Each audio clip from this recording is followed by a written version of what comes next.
Hello and welcome to this week's edition of Retire Well, the show dedicated to helping you retire well in all aspects of your life.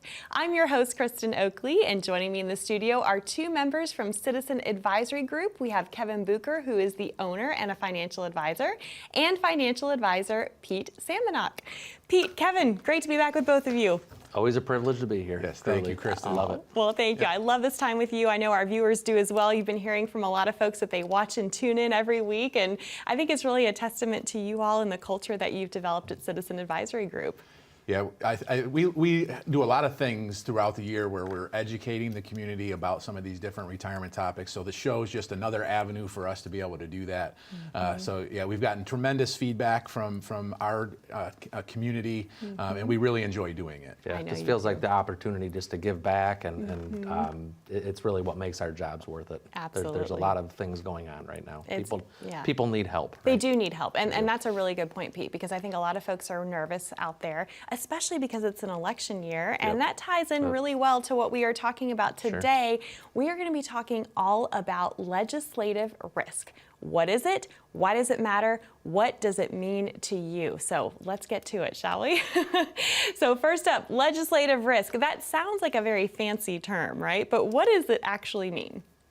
Yeah, so government policy can certainly have different changes to the legal ramifications around different programs around Social Security, Medicare, taxes. So all those things can have a pretty significant impact to your retirement or financial plan. So legislative risk is a real thing, and I think it's probably something that is really kind of in an election year in particular, is kind of coming to the forefront in some ways. So there's a lot to talk about here. Right. Well, and so we're going to get into kind of the time sensitivity of this issue as well. But I think that's the problem, is that the rules can always be changing, right? We never know what Washington may or may not do, and that's a challenge. Yeah, and I think the biggest thing with the legislative risk would be, there's a lot, it's hard to know even what to believe. Yes. Just like anything else in today's world, it's just hard to know even, is this real?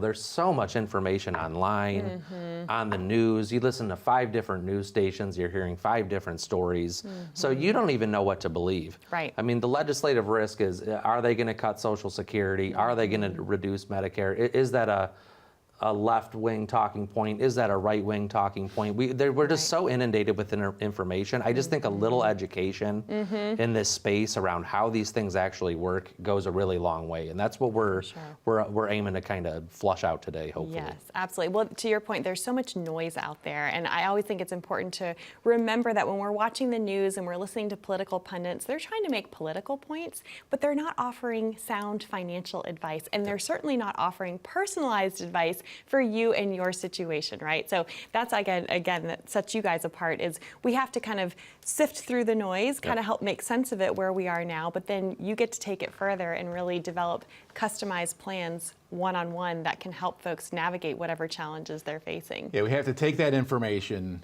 and then we have to figure out how to best insulate ourselves and our clients from what may happen without throwing the baby out with the bathwater. Exactly right. So, yes. For sure. Well, let's talk about why right now. Let's get into a little bit kind of just of the facts of where we are from a fiscal perspective in our country today. Yeah, so this is maybe going to be a little bit of bad news, right? So as we kind of look at what's the fiscal situation that we face here in the United States today, well, the reality is we've operated at a deficit for the last 20 plus years. We haven't had a balanced budget since the year 2001. So we continue to add on to our national debt, and we're now approaching 35 trillion in national debt.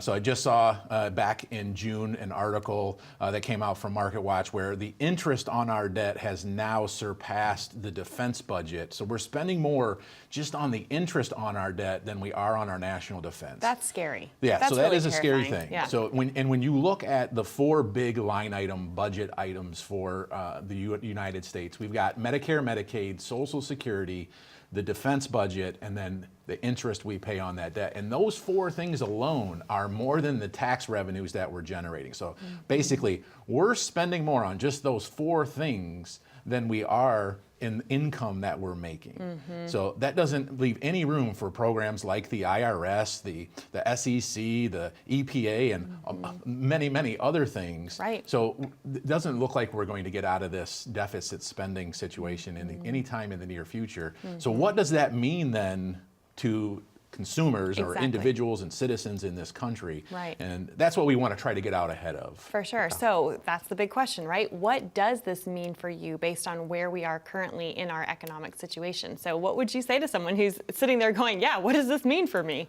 Yeah, I think the two biggest questions and the concerns that people have, I guess I'll start with the big one, kind of the elephant in the room, is Social Security, right? I mean, we're hearing about it every single day in the news. They're going to cut benefits.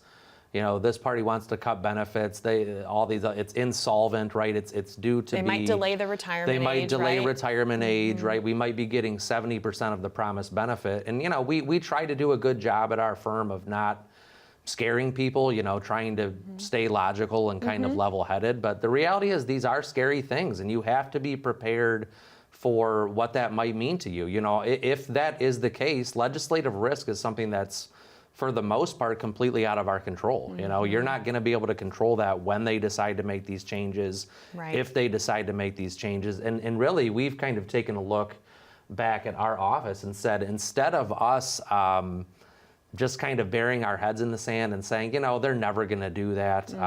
That's kind of the advice we feel like we were giving 5-6 years ago, maybe. It's never going to change. They'll keep your benefits. Social Security will be there.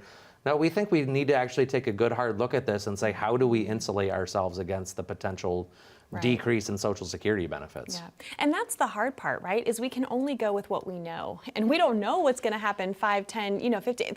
It could happen some big changes with a new administration. We just don't know, but you still have to plan. Yes. Well, and there are some things that we do know.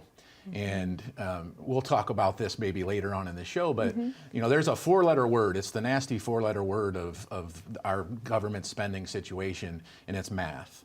And the math doesn't lie. So the math kind of tells us where we're heading with some of these things. And so I don't know if you're a cartoon buff, Kristen. I So, am actually, yes. so- I grew up on Looney Tunes, all the good Oh, stuff, this will right? be perfect for you then. You're going to love this. So, you know, in my generation and maybe your generation, you know, there was the cartoon, The Roadrunner, Oh, who yes. had his nemesis, Wile E. Coyote. And I know Pete, sitting to my right here, is maybe not as familiar with his generation. He was probably more of a Yu-Gi-Oh guy or something like that. I don't know. More than you would think. I'm kind of Okay. right on that cusp of Animaniacs, that. maybe? So, yeah, that a bit. Yeah, something like that. Yeah. But you get the theme of the Roadrunner show. It was always kind of the same thing where Wile E. Coyote was trying to basically get to the Roadrunner. And there was this one particular episode where he was in his shed building the bomb that he was going to finally get the Roadrunner with. With Acme on it, I With- can yeah, clearly of course, see it, of course, right? the Acme, making the Acme bomb in the Acme shed. And so he was busy making that bomb, and he didn't notice that the Roadrunner came and pushed his shed out onto the railroad tracks. So he was hard at work, and then he heard this train whistle, so he turned and looked out the window in this shed, and he saw that a train was barreling down on him. And you know what he ended up doing is kind of very similar to what I think a lot of people do when it comes to their personal finances. The right thing to do would have been to get off the tracks, Right, get out of the shed, just, out of the way. Yeah. And what he chose to do was pull the shade down on and I can that. see his face with his ears probably going down, right? Like, You've watched this episode. Yeah. So he pulled the shade down, went back to working on the bomb. Of course, he got hit by that train that was coming. And Wile E. Coyote miraculously never died, but Right. he came out of it much worse for the wear. Yes. And when it comes to some of this legislative risk, I think that happens too often, and that's why we're doing this show today, so that this doesn't happen to you. The solution cannot be that we're going to pull down the shade and pretend like these issues don't happen.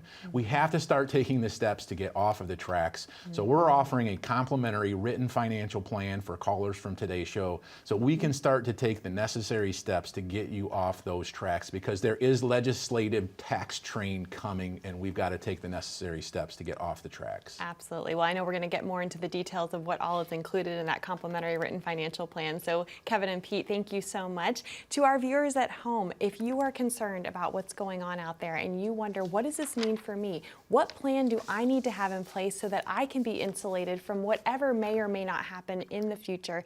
This is why the team of Citizen Advisory Group would love to offer the opportunity to develop a complimentary written financial plan for you.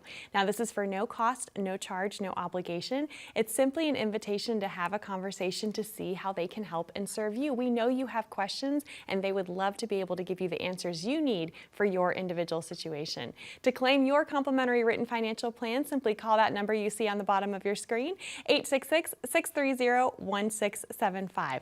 Or if you'd rather not talk to someone right now, but you do have your smartphone handy, you can simply pull it out. If you open up that camera app, you can point, click, and scan that QR code that you see there down in the bottom right-hand corner of your screen. That will take you over to a landing page, ask you a few short, simple questions, and then a member of the team from Citizen Advisory Group will reach out to connect with you to schedule your complimentary visit that way as well. Don't go anywhere. We've got a lot more to cover today on this important subject of legislative risk and what it means for you right after this. I'm Pete Samonuk. I'm a certified financial planner at Citizen Advisory Group. I got into this industry right out of college at 23, and as I started to work in the industry and kind of fell into the job, I just really did fall in love with helping people and learning about some of the shortcomings that we have in our industry and some of the pitfalls that people don't realize. So that's really what I love about what we do. So that provides a lot of fulfillment, really getting somebody, once you see this is the goal someone set, and now we're sitting here years later, maybe months later, and really helping people retire. We laugh about it, but we get a little envious sitting at this side of the table, just watching someone really, all of a sudden they just kind of, it's like this big breath, and they can retire, and they know that everything just moving forward is gonna be good because they've got a solid plan and really a partner in their corner, a partner helping them go through this and not trying to do it on their own. So working with clients for me, I really just like to start from ground zero and look at all of the pieces that somebody has. And I think a lot of times when people sit with a financial planner or an advisor or someone at the bank, they just want to talk about your money. So I really like to learn about what's your family look like? What are you trying to do with this money? What are your goals with everything? So just really starting with goal setting. But I just really think trying to understand someone and their situation, starting with goal setting, that really sets the tone for success. Welcome back. You're watching Retire Well. I'm your host, Kristen Oakley, here with both Kevin Bucher and Pete Samonuk from Citizen Advisory Group. We are talking today all about legislative risk and what it means for you and how you can be proactive even now to protect yourself despite what may or may not happen in the future. Because as we established in the first segment, we don't know what Washington's going to do, right? Laws are changing all the time. That's what it means to be subject to legislative risk. Obviously, some of the biggest subjects that are on the tops of folks' minds that they're concerned about: Social Security and its solvency, Medicare, and taxes. So we're going to cover all these as best we can in the remainder of today's show. So first up, we've got to talk about Social Security, because you mentioned, Pete, we hear about it a lot. It's in the news a lot, the solvency of it, what the projections are. So walk us through what folks need to be aware of. Yeah, so we all know, everybody knows, I think, for the most part now, it's common knowledge, there are solvency issues with Social Security, right? We've all seen if nothing changes, if they just continue the path we're on, Social Security will be insolvent to pay the benefits due to people by 2033 or 2034, okay, somewhere in that area. So we have to look at, if that is the case, what are some of the areas that they could, how do we actually fix that? What do we do for ourselves? What does that mean to us? So what are some of the things they could do? Well, they could do the decreased benefits, right, for individuals. You have to know, if they decrease my benefits, do I have it planned out where, okay, well, if that happens, I'm still okay in these other areas. Reducing COLAs, the cost of living adjustment that we get every single year. They can start to kind of not give you that cost of living. A lot of private pensions, I think there'd be people, if you have a private or a public pension, here in Ohio, state teachers would be very familiar with this. They froze that cost of living. So all those 30, 35 years that those state teachers were working here in Ohio, they were promised, hey, we're going to get a 3% cost of living every single year. But guess what? When it came retirement time, they froze that pension. Okay, they froze that, and they haven't gotten a cost of living but maybe once out of the last 6 to 7 years, something along those lines. Okay, so they could start reducing COLAs. There's going to be formula adjustments. Are they going to start raising the full retirement age? You know, right now the max full retirement age is 67. Could that be pushed back to 70? You know, we just don't know. Okay, so Right. the point of that is no matter what those changes might look like, we have to be aware of what they might be, what might they look at doing, and then how do we protect ourselves against that? Right. Well, go ahead, Kevin. Yeah. Yeah, so, you know, I think it's important to point out that, yes, in 2033, 2034, the math tells us, based on projections, that the Social Security Trust Fund will be insolvent. There will be no more money, Right. but there still will be the revenue that's coming in to pay Social Security benefits, but it doesn't look like they'll be able to pay the benefits in full. So if they don't do anything, Social Security is not going to just go away, but they might only be able to pay 75-ish%. Which is so frustrating when you've paid into the system your entire life, right? Yes. Yeah, so they're going to have to make some of the changes that Pete mentioned to either decrease benefits or increase the revenues into the system. Right. But there's things that you can do to insulate yourself from that. And it really does start by having a financial plan that includes an income strategy for you that's going to be sustainable for the rest of your life.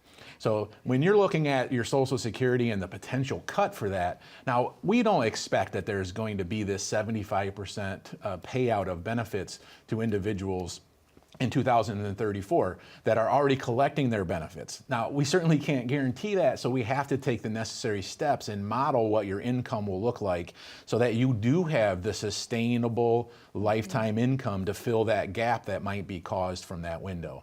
So we have to look at things like, okay, that doesn't, by the way, make your Social Security decision as far as when you take your benefits any less important. Benefits from Social Security will still be the foundation and cornerstone for most retirees' financial picture. So we still have to make a really good decision in that area. Right. But we have to protect ourselves in other ways by looking at, okay, what should we do with our pension? What should we do with our investments? Does an annuity fit into our portfolio to fill in some of that gap? And the biggest thing I can mention there, Kevin, that kind of spurred me thinking as you were saying that, is I think a lot of people right now, the advice you might be getting or you might be telling yourself is, I'm going to take Social Security at 62 because it's not going to be there when in 2033 or 2034. I've heard and that that made as me well, think about yeah. that, right? Yeah. So if I ask people, like, what is your plan for Social Security? And I'll ask that in almost 100% of my meetings that I'm running. What is your plan for Social Security? How are you planning on taking it? And probably 60 to 70% of the time, someone answers either their advisor or someone at work, you know, what's the advice? I'm going to take it at 62. Why? Because we're letting all this noise out there influence probably the biggest retirement decision we're going to make in our lives. Undoubtedly, the biggest retirement decision we're going to take in our lives. So if you're getting the advice that take it at 62 because it's not going to be there, you know, to Kevin's point, Social Security will be there in some form, one way or another. So don't let all the noise kind of dictate what you're going to do with Social Security. You know, we have to work on facts and kind of take a logical approach to you know, how we're going to do our Social Security. For sure. You know, it's amazing to me when I think back to when Social Security first started, they never expected folks would be living as long as we are today. Sure. That's part of the problem. Yeah. We Yeah. also just don't have enough workers who are paying into the system, Right. especially with people who are more self-employed in the gig economy and all the stuff that's going on. So that's why we're having a huge shortfall now. Yeah, we had that huge boom in the population with the baby boom generation who is now largely out of the workforce and now collecting benefits, and they weren't replaced with the same level of workers. So I think that ratio is down to like 2 to 1 now. Yeah. And that's just not a sustainable ratio No. based on the promises that are currently set up Right. within the system. So it's completely understandable why we're in the situation that we are in, but to you all's point, this is why you have to do some extra planning to protect yourself. Yeah, Yes. for sure. Well, the next one we want to talk about is Medicare and Medicaid, and I think this is another thing a lot of folks are concerned about, right? So let's talk about it. Yeah, and I'll, because of time constraints, we're going to do this in a much faster fashion. The story's not a whole lot different than the Social Security, right? So the Medicare fund is not projected to be solvent. So what does that mean? The benefits that have kind of been promised to us, there's going to have to be some adjustments to the benefits. They're either going to have to increase the revenues that come in. So how would they do that? They could potentially change FICA tax rates. They could potentially change the premiums that we pay from Part A and Part B of Medicare to increase the revenues. But it's more likely that we just see a further pullback in the benefits that we receive from Medicare and Medicaid, which will create this gap that we now have more responsibility for our healthcare cost. So we have to have a plan in place for that. Right. So we can't wait for that to happen and then try to accommodate for those extra costs. We need to have a plan for that. And one way you can do this, if you're eligible for it, so this is not eligible, everyone would not be eligible for this. It is dependent upon the type of insurance plan you have. But if you're eligible to contribute to a health savings account, it's one of the gifts in the tax code that we need to try to take advantage of, to where you can start accumulating some wealth in a very tax-advantaged way to pay for some of these future healthcare obligations that Medicare may not cover for us in the future that they are today. Right. Yep. So important to know those strategies, know if you have it available to you, and then how to utilize it as part of your overall financial plan. Yeah, and just noted that, we do very, very detailed Medicare planning in our office, pre-65 healthcare as well. But it's such an important piece that is just neglected in overall true financial planning. That's why we do it at the office. It's a huge part of retirement success. And I love that. That really is something that sets you all apart, because I know a lot of financial planners out there don't even talk about Medicare. They'll say, oh, you got to go somewhere else. The fact that you all are able to do it in-house at Citizen Advisory Group really speaks to your commitment to creating comprehensive, holistic financial plans, and that is so valuable. Yeah, so when we're talking about a written financial plan, it encompasses many areas that advisors generally do push off. A lot of times advisors will not get involved in the tax conversation, Social Security conversation, healthcare conversation. Yep. But we think it's vitally important that we have a coordinated written financial plan that encompasses investments, income, taxes, insurance, and a legacy and estate plan. And that's what we're offering today for our callers, is a complimentary written financial plan. Wonderful. Kevin, Pete, thank you so much. Again, that number to call to claim your complimentary written financial plan is there on the bottom of your screen, 866-630-1675. Or again, you're also welcome to scan that QR code, and that will get you connected as well. When we come back, are you concerned about the threat of higher taxes? You're going to want to stay with us to hear what Pete and Kevin have to say about that, how to protect yourself, right after this.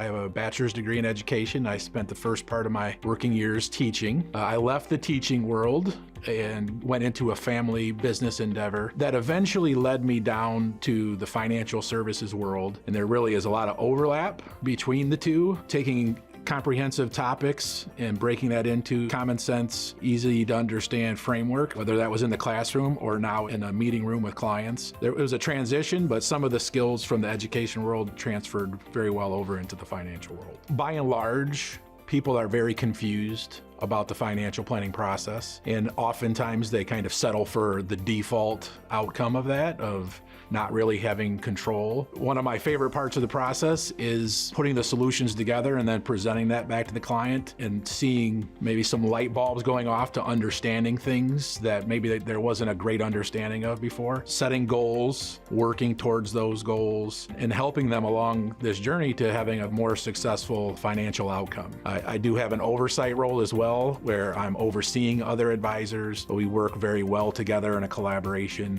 where we bring different areas of knowledge and expertise to the table to really provide more comprehensive solutions for our clients. Welcome back to Retire Well, where today we are discussing legislative risk, what it is, what it means for you, and how you can protect yourself. We've talked about Social Security, we've talked about Medicare, Medicaid.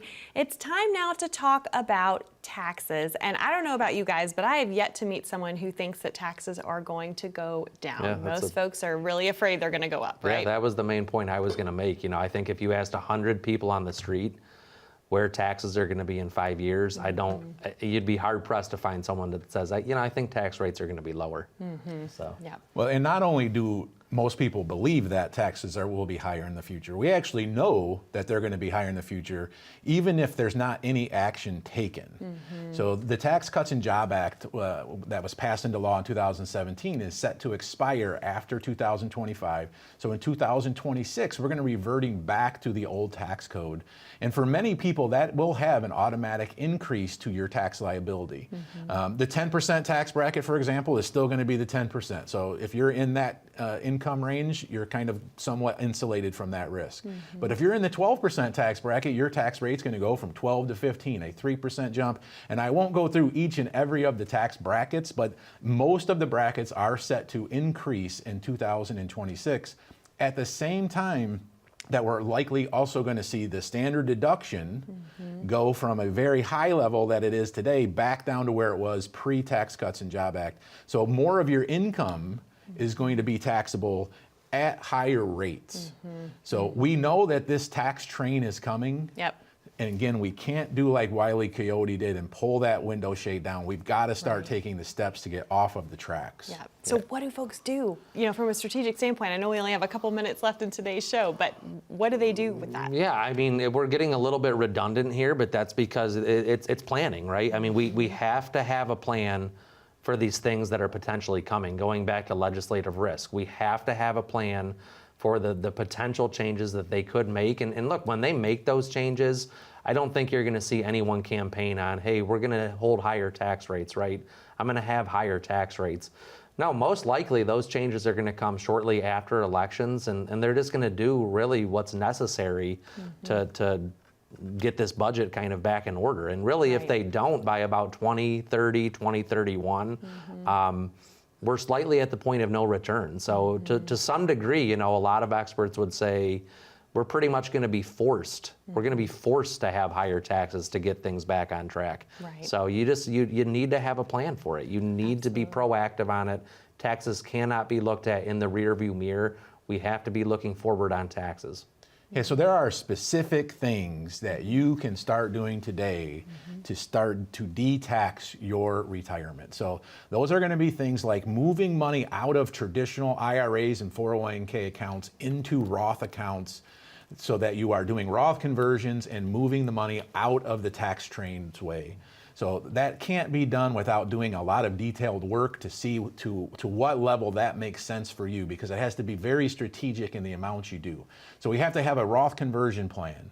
We have to understand what our tax liabilities look like in our taxable accounts. So are we holding investments in the right place, and how do we manage our capital gains so that we can start taking that money off of the tracks and put it into a tax-free place and not have to have that train barrel down on us and run us over and give too much money to the IRS. I think what we want to do is give less to the IRS. Absolutely right. And we're not talking about tax evasion. We're talking about utilizing tax strategies to do just that, right? Because you don't want to pay any more than you're legally required to Clearly, pay. yes. Wow, goodness. Kevin, Pete, thank you so much. Such valuable information. And thank you for joining us at home. We hope that you have found this to be helpful as well. Again, don't wait. We encourage you. This is a time-sensitive issue. Pick up the phone and call 866-630-1675 to start your complimentary written financial plan. Thanks for joining us. We'll see you next time.